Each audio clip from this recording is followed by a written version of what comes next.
I'm doing my job. All suspects are innocent until proven guilty in a court of law.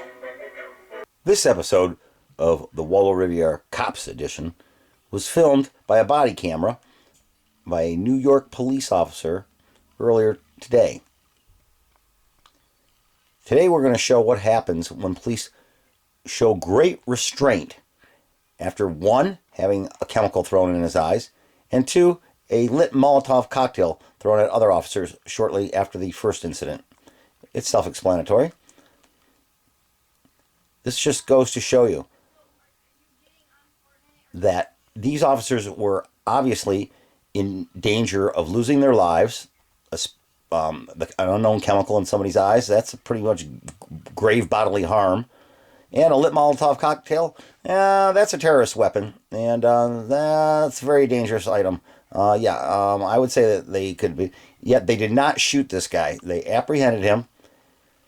And so, here we go with the Waldo Riveria Cops Fact-Checking Edition from Brooklyn, Flatbush, New York, earlier today. Now I want to show you some incredible video just released by the NYPD. It shows the entire ordeal play out. You can see the moment a police officer pulls over a 44-year-old man for running a red light in the area of Clarendon Road and East 45th Street. That's when police say the man threw a chemical in the face of the officer before speeding off. A few minutes later, not far away, when other officers stopped the vehicle near the corner of 54th Street and Snyder Avenue, the suspect then threw a lit Molotov cocktail at them. The bottle bounced off the NYPD car and broke when it hit the street. The suspect again sped off, only to crash. He was then arrested here at the scene, and that's when officers discovered 3 additional Molotov cocktails in his vehicle. Now, the police commissioner has responded to this incident in a tweet. Dermot Shea is asking anyone with information to call police, adding, "Every day, your NYPD officers, police officers, are out there keeping New York City safe." Meanwhile, New Yorkers are reacting to this attack. I think it's very sad. You know, police officers are here to protect us and to keep us safe. I don't like that. I don't like violence.